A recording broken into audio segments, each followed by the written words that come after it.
kindness has power, and it's a power that's sourced beyond our own offering and beyond our own human limitations.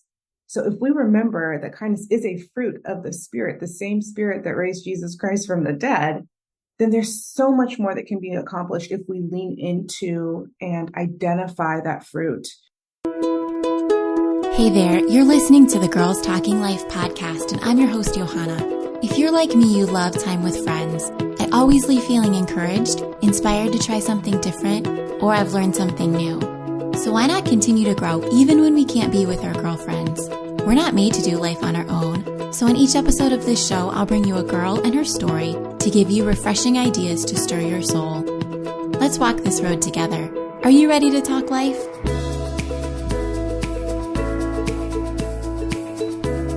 Hey there, you are listening to episode number 125 of the Girls Talking Life podcast. If you've ever asked questions like, how do I lend my voice in a constructive way? How do I disagree with someone without destroying the relationship? Is kindness only a nicety? If questions like these have ever crossed your mind, then today's show is for you. Ashlee Eiland, author of Humankind, How Reclaiming Human Worth and Embracing Radical Kindness Will Bring Us Back Together, joins me for a timely conversation about the power we have access to through the Holy Spirit to help heal and reconcile our world. You'll hear Ashlee and I talk about speaking in truth and grace, elevating a person's worthiness, confronting an issue without being confrontational, and when helping to heal humanity feels like way too big of an ask. Ashlee is a leader, pastor, writer, and Bible teacher who exists to join God in his redemptive work here on earth. Ashlee serves as co-lead pastor at Mars Bible Church in Grand Rapids. She and her husband, Delwyn, have 3 kids, Brooklyn, Miles, and Journey. Everything we talk about can be found on girlstalkinglife.com. Here is my conversation with Ashlee. Hey, Ashlee, thank you so much for coming on the show. Thanks for having me. It's a delight to be here with you. You, among many things, are the author of the book Humankind, How Reclaiming Human Worth and Embracing Radical Kindness Will Bring Us Back Together. Tell me a little bit about your story and what led you to writing a book on radical kindness. That's a great question. I was coming to the table, this was about a few years ago in 2018. At that time, I was a mom, a wife, a friend, kind of wearing so many hats, but I was also quite a few years into pastoring at a Chicago local church and was really trying to figure out, what was going to be my offering to our community, the broader community. I was already writing. I've always been a writer. It's kind of the way I process the world naturally. So even as a little girl, I wrote books and made up stories. So that kind of came along with me in who I was during that time period. Grew up in Texas, went to school in LA, then found my way to Chicago after a short stint as a human resources professional. But there I am in vocational ministry, and there was a mentor of mine who said, Ashlee, I really think you could write a book. I'd love to introduce you to my literary agent. And he did. He made the connection. And one of the first questions that this agent asked me was, what do you want to write about? And it was an intimidating question because there were so many things that I could have said. But I chose kindness because I was kind of calling back to mind a time where I was sitting in a coffee shop, and it was around kind of right before the presidential election took place that year. And I just remember both the content and the tone of that conversation I was overhearing to be so contentious, and it really broke my heart. So I started to ask those questions about, God, what are you calling us back to? How might we move forward together as your people? And because of that experience, the first thing I told this agent was, I think I want to write about kindness. And if I'm honest, I said that and I kind of was like, that's it. That's all. There's nothing more.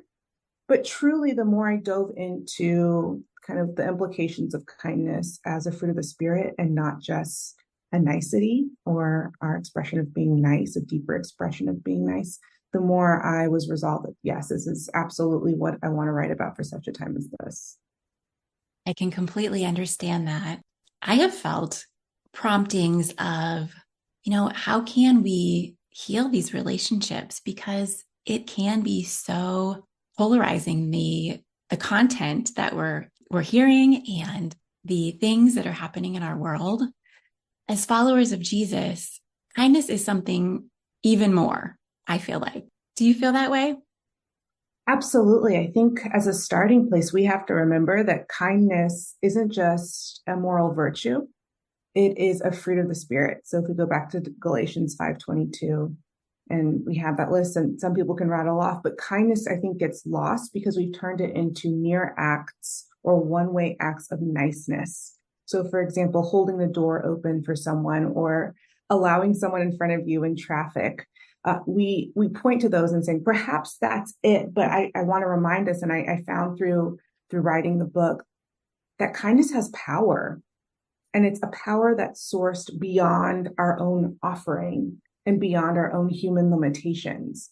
So if we remember that kindness is a fruit of the Spirit, the same Spirit that raised Jesus Christ from the dead, then there's so much more that can be accomplished if we lean into and identify that fruit amongst us and within us. And so I'd also say, as followers of Christ, kindness isn't, again, one way. It's intended to reflect the relationality that we're called into as we mirror God's kindness toward us. So if we go back to the prophet Hosea, God says to the people after they've gone astray, I led you by the cords of kindness. So in Hosea 11, and that word in Hebrew can be translated to humaneness. I was leading you by humaneness. So as we move throughout scripture, we see that kindness always functioned as a way to deeper relationship that reflected the love of God for us. So then you get to Ephesians 4:32, where Paul says, be kind to one another, to the church of Ephesus, tender-hearted, forgiving one another as God in Christ forgave you. So there's that function again to say kindness is meant to keep our hearts tender, not hard-hearted toward each other, toward God. There's this function in saying, how are we relating to one another?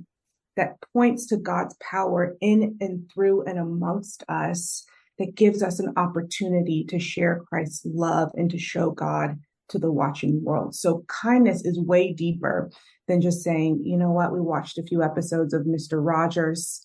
Now we can be nicer to more people, or it has to be kind of sourced from our own goodness. That's where it's not enough. We have to remember that kindness is powerful because it's a fruit of God's Spirit. I was thinking of kindness leading up to this interview. And if I'm sitting in church, I'm thinking, oh, it is so easy to be kind to these people. If my family's getting along, I'm like, great, I can be kind all day long to these people.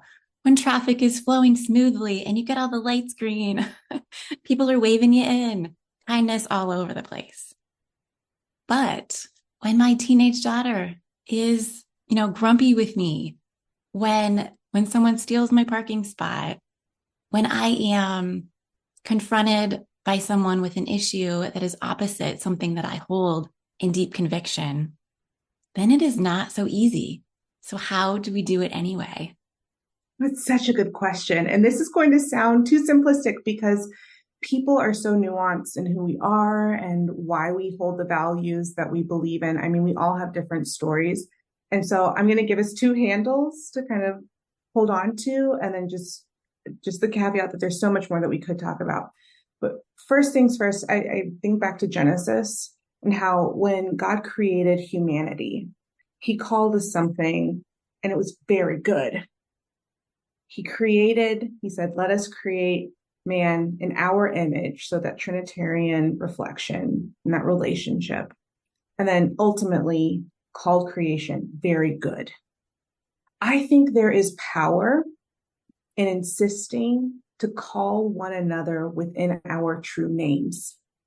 There is something to saying, whether it's to your teenage daughter or to the person sitting in the pew or chair next to you at church who thinks completely differently than you along the political spectrum, remember what that person's true name is.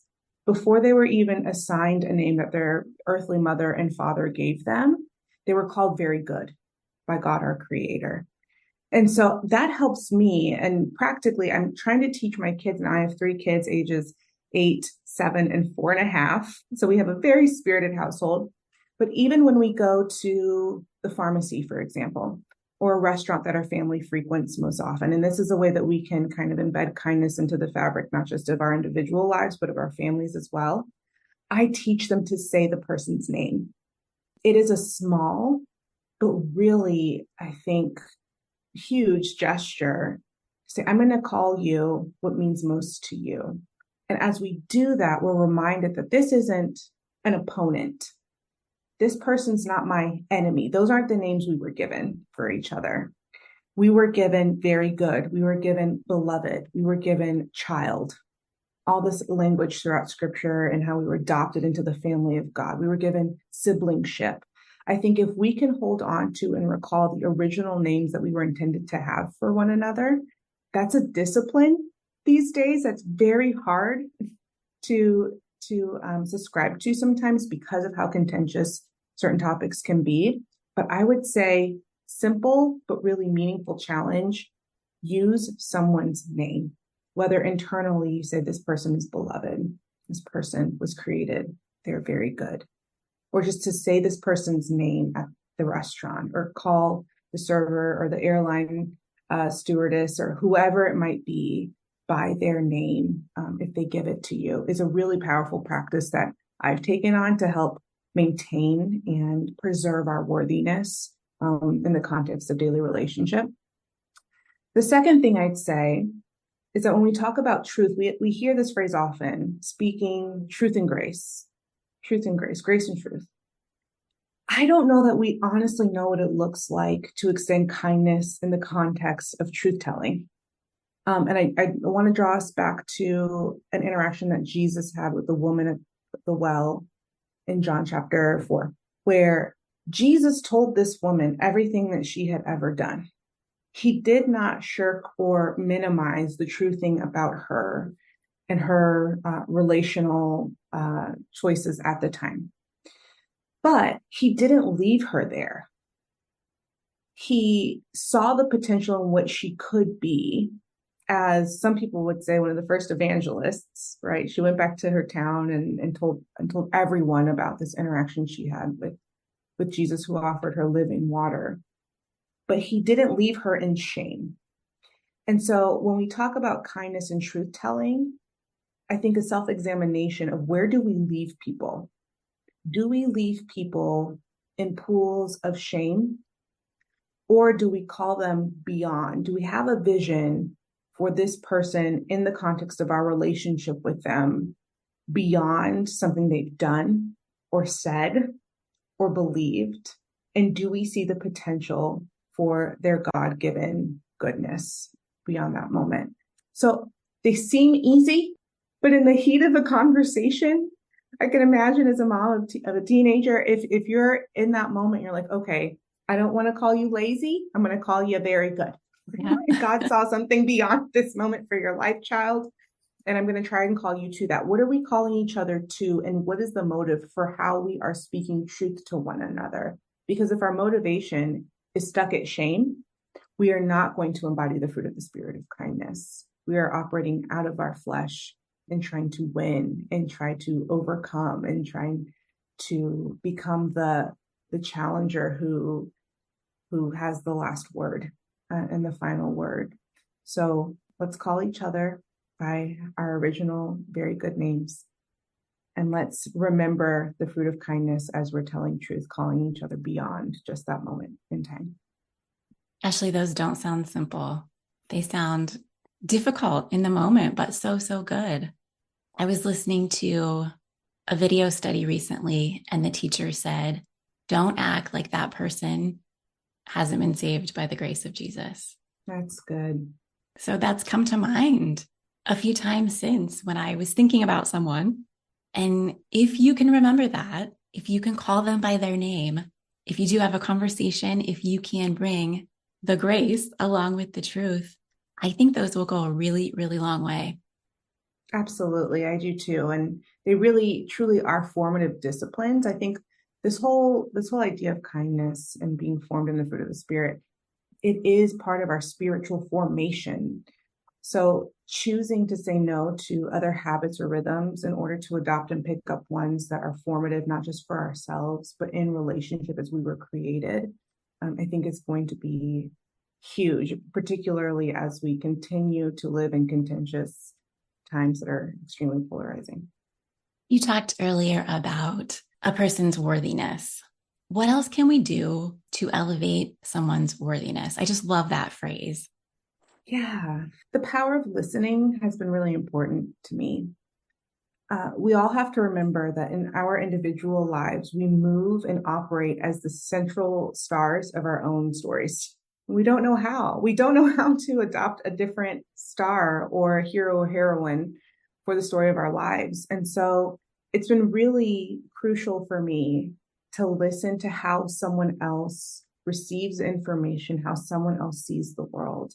So key phrases that are really helpful for me, especially if I'm just getting to know someone, or even in more mature relationships where we've known each other for a longer period of time.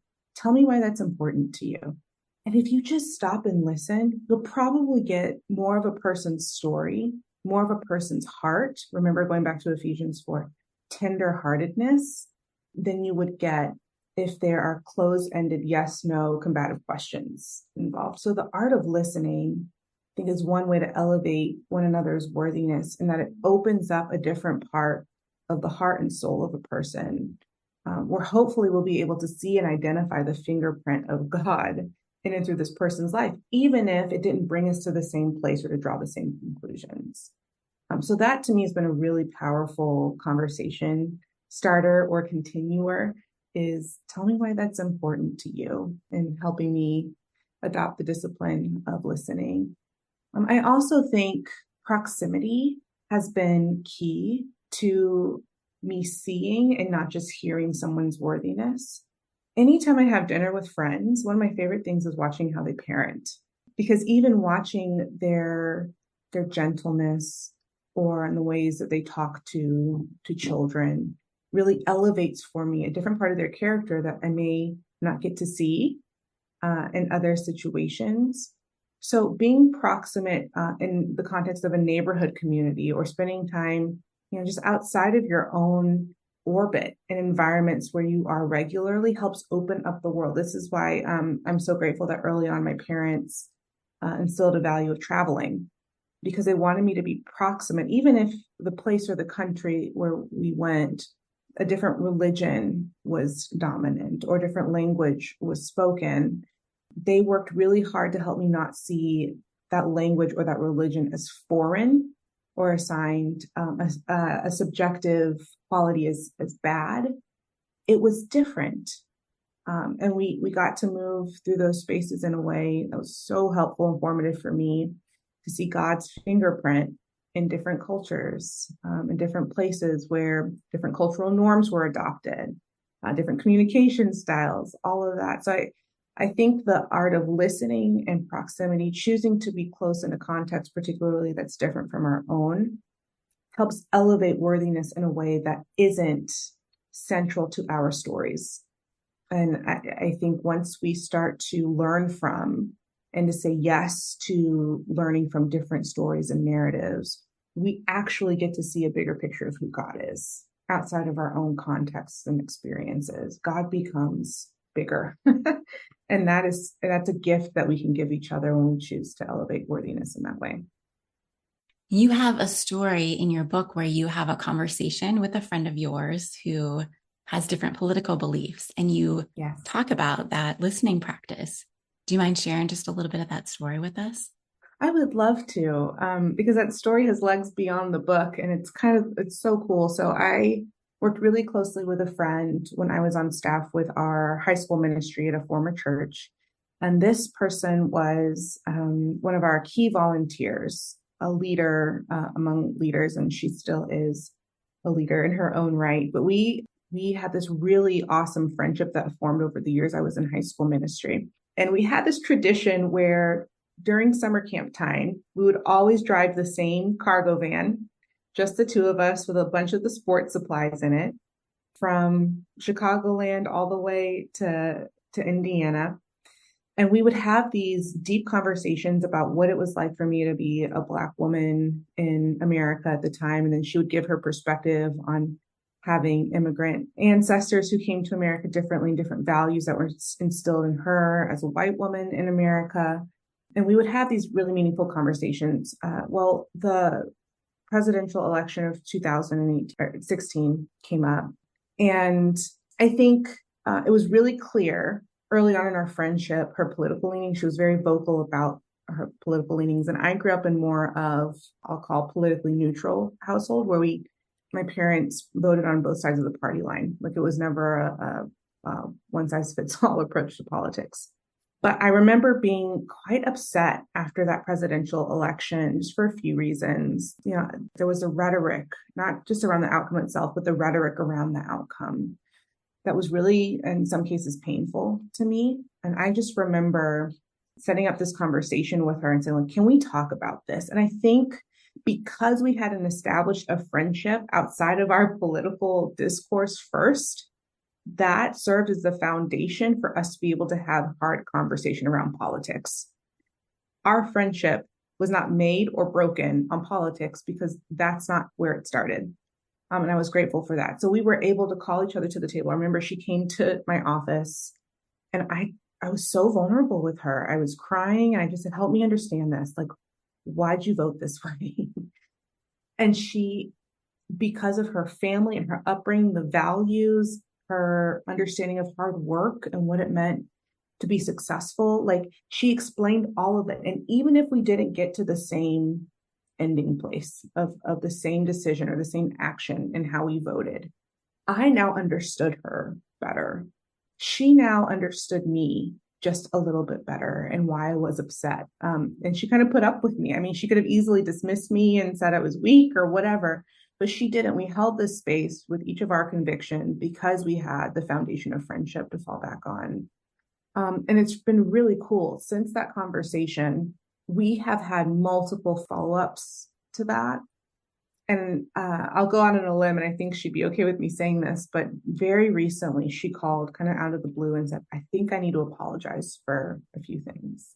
And we had this really beautiful, deeply meaningful conversation where I felt seen, heard, and loved even more deeply as her friend than I had even years ago, which I already did. Because I realized she wasn't asking me to change a position. She was seeing me as a person who was made in the image of God. And I think she better understood why I brought certain viewpoints into the scope of my perspective and how I lived my life. So to come to a place not just of storytelling, of listening, of building a foundation before having a contentious or potentially contentious conversation, that was all important too. But then the relationship existed beyond the hard moment. And that to me, I think, points to the enduring quality of kindness. Kindness endures because the spirit of God is love. And so all of the fruit of that spirit comes back to love also. So yeah, that story means a lot to me. It felt very vulnerable to write it so publicly, but I hope it was at least a little bit instructive in that how we form relationships before we come to disagreement matters. And then how we choose to walk through and preserve relationship, even through hard conversations, has potential to catapult us forward in a really beautiful way.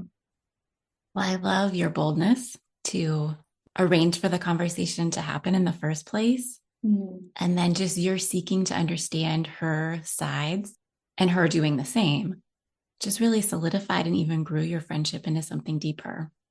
Yeah. Yeah. They don't always go that way.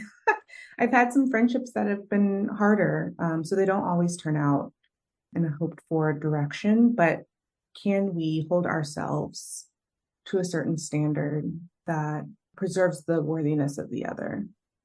Can we do our part? And really, if we choose to own our offering in that way, I think God can do, through God's power, can do some really beautiful things in the context of relationship. He certainly can. In the same vein, let's talk about confronting an issue without being confrontational to a person.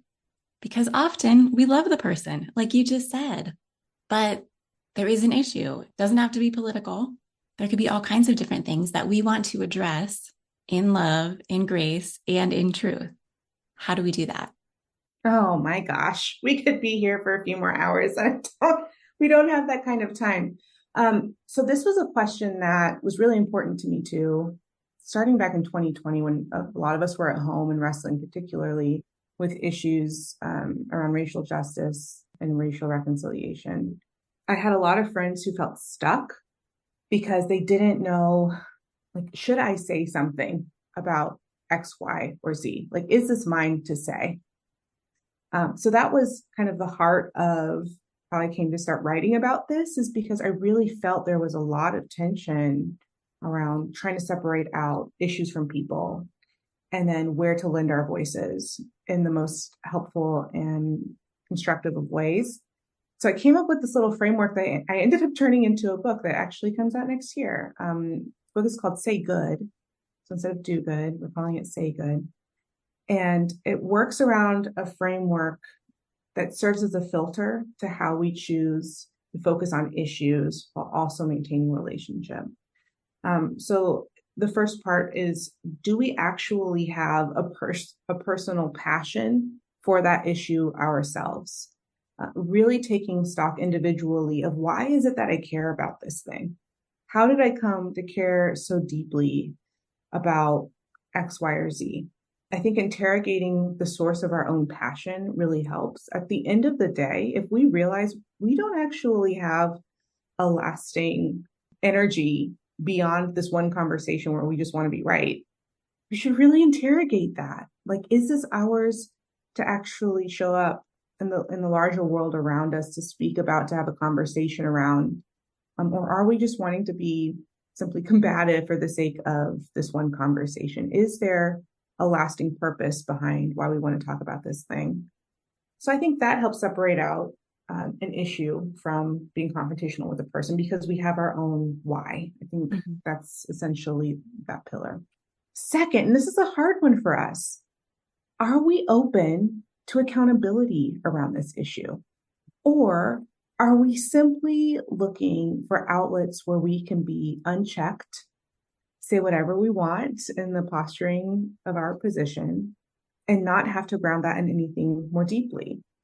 I can be passionate about something, but I also think there needs to be a desire for us to be called to a different facet of truth. So if you imagine truth being like this diamond that's brilliantly shining, depending on how you turn it, it catches the light differently, but it's always still a diamond, right? I think of truth that way. We might have our own perspective of truth that's been revealed, or truth that we say, hey, this isn't God's word. But as we turn it and we move in and operate in the world differently, we might come to notice that that same truth can be interpreted differently by different people. Are we willing to be held accountable to not only how we hold that truth, but open to different perspectives of it, even if it's something we don't ultimately adopt ourselves? I say to my girlfriends, you need to tell me about myself sometimes. And if you can't, you're not really my friend. Like, so do you have people that can tell you about yourself as you're holding that issue? And are you willing to grow and be transformed as you hold it? So that's the accountability filter. And then there's this examination of influence. I think oftentimes influence gets skewed because we think about social media and do you have enough followers and all of that. But don't undermine the influence of your family, of your own dinner table, of the place where you may enter into work vocationally outside of your home, your neighborhood, your actual neighbors who live to the left and right or in front of you. There are all these spheres of influence where we might say that informs how we choose to show up and how we carry an issue. It doesn't always have to live rent-free on the internet as a way to say that we care about something. So how are you housing that issue? Where are all the spaces that you are choosing to house it? That could be an interesting way to separate that out from just being confrontational with a person. And then finally, are you giving this issue an opportunity to live an actual lived relationship? So say I care about, let's say, composting. Like, we'll make a nice, easy issue, right? As our example.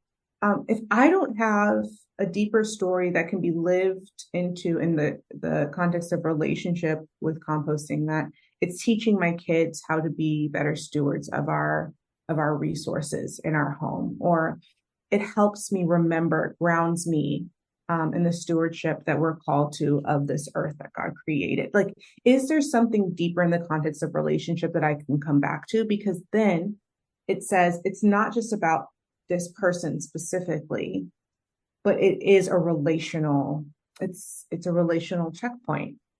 So I think when we think about issues, there could be disagreements that we have around how someone holds it.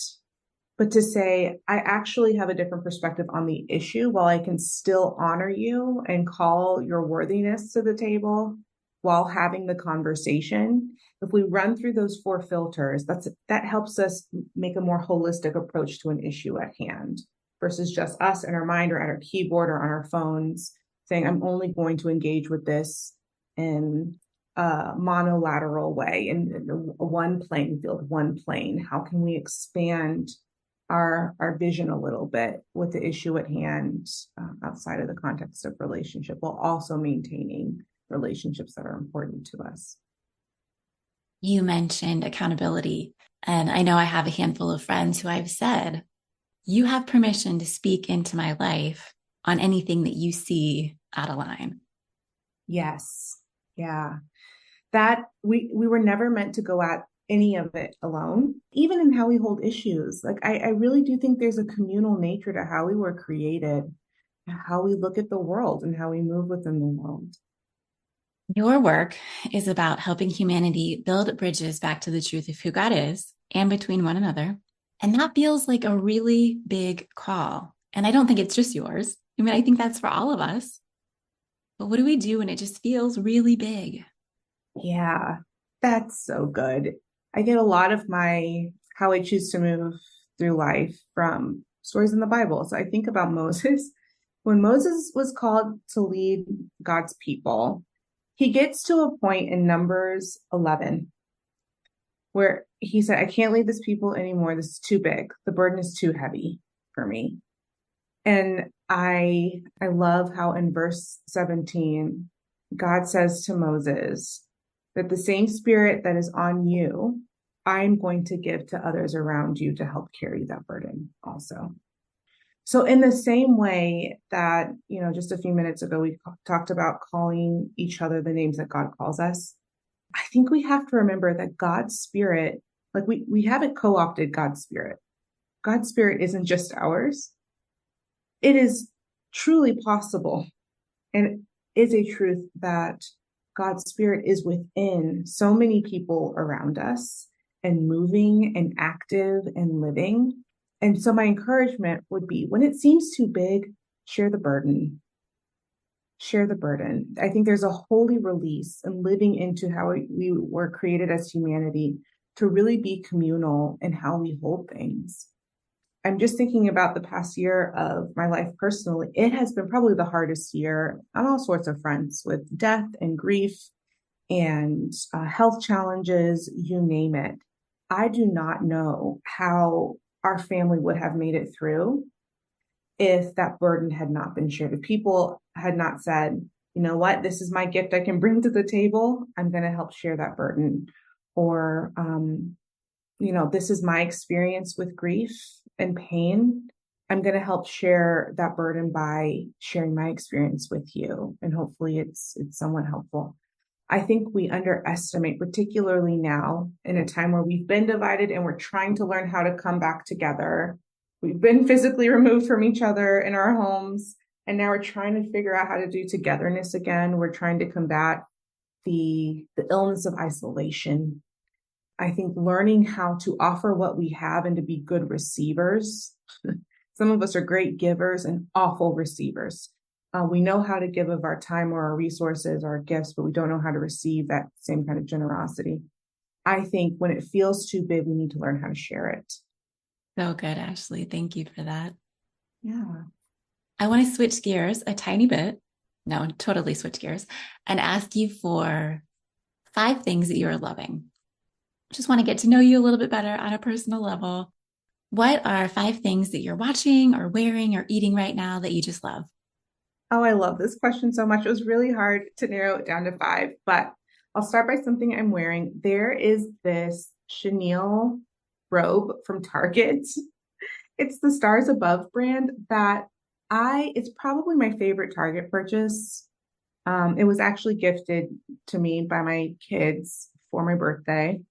And I wear that thing everywhere. It is soft. It is fluffy. It's thin enough to not be too hot, but thick enough to feel cozy. So that's one thing I love. That's Definitely highly recommend amazing. as a Target purchase. Two, I've really gotten it. I got my eyes checked at my annual eye exam. And I said, you know what? I'm going to have fun with frames that I love. Like, I think, it's just I'm in my 30s, approaching my 40s. And I'm just like, what are ways that I can be self-expressive and not lose myself in some of these adulty things that just need to get done? So Warby Parker has this pair of glasses. They're the Drew frames, but I got them in rose water. So like this light pink and Ooh. see-through color. They're so cute. And I think rose water is like the new neutral. It's just, I Mm-hmm. just am loving it. The color is great. It goes with almost everything. So those have been fun. There's a song that I sing. I do not sing it. There's a song that I play in the car with my kids on the way to school. We only have a 7-minute drive, but it really gets our day going. It's fun. It's called Joy by Voices of Fire featuring Pharrell Williams. And it is completely a bop. It is a vibe. The kids love it. I love it. It's a great way to start our day. So highly recommend that song on repeat. And then keeping with artistic mediums, number 4 would be Mary Oliver's poem, Wild Geese. And a season, I think I mentioned earlier, it's just been a hard season for us as a family. And poetry has been really grounding for me and helping me find words to say when I don't have words of my own. And so just one stanza or one piece from that poem. She says, whoever you are, no matter how lonely, the world offers itself to your imagination, calls to you like the wild geese, harsh and exciting, over and over announcing your place in the family of things. So she's a wonderful author and she's a gift to the world. So her poem has been one of my favorite things. And then lastly, our local farmers market, the Fulton Street Farmers Market. Living in Michigan, we have the gift of having access to lots of fresh water and just beautiful produce. And we're approaching fall, and the fall colors and the fresh produce and the crisp leaves, like all of it, I just love. It's a great way to spend time outside and around people while also introverting super hard. I don't have to talk to anybody, but I'm still kind of in community. So, and at the farmers market, they have my favorite flower almost every week now. It's the gladiolus, Oh, also yeah. known as the sword lily. And that flower I keep in my home as just a reminder of God's strength. The cool thing about the gladiolus is the new buds on top will not bloom until the old ones die. And so it is a picture of death and resurrection for me. So the farmers market and the flowers and just being outside is definitely one of my favorite things right now. Those are amazing. Thank you so much for sharing that.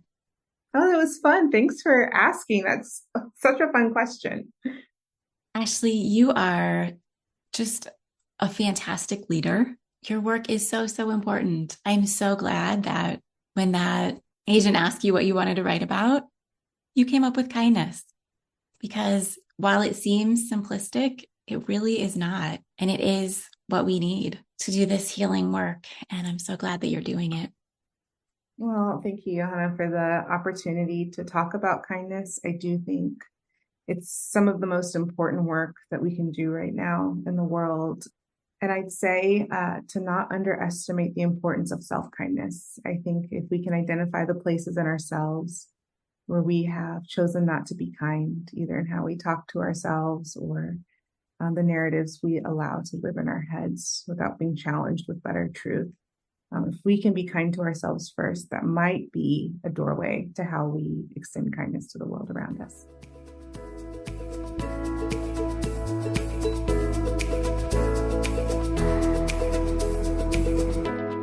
Thanks for listening. I hope you enjoyed this conversation. I loved it when Ashlee talked about kindness having power and how the source of the power is beyond our human limitations. That's such good news. We don't have to rely on ourselves. We don't have to muster the strength to be kind, especially when kindness is not easy. It's a fruit of the Spirit. All we have to do is dig deeper into our relationship with Jesus. And that kindness that we do end up showing just might be what earns you the right to share your faith with that person. Earlier in our conversation, I said, don't act like that person hasn't been saved by the grace of Jesus. And I misspoke on that a little bit. Chances are we aren't going to know about their salvation. What I meant to say was, don't act like Jesus didn't die on the cross to save them. He did, once for all. Everything we talk about, all the ways to connect with Ashlee and the link to her book, Humankind, can be found in the show notes for today's episode. Also be on the lookout for her next book, Say Good. Friend, don't let the conversation stop when the show is over. Share your story and start your own conversations with the girls in your life. I will see you back here in 2 weeks, and we'll be starting the marriage series that I mentioned this summer. Thanks so much for tuning in.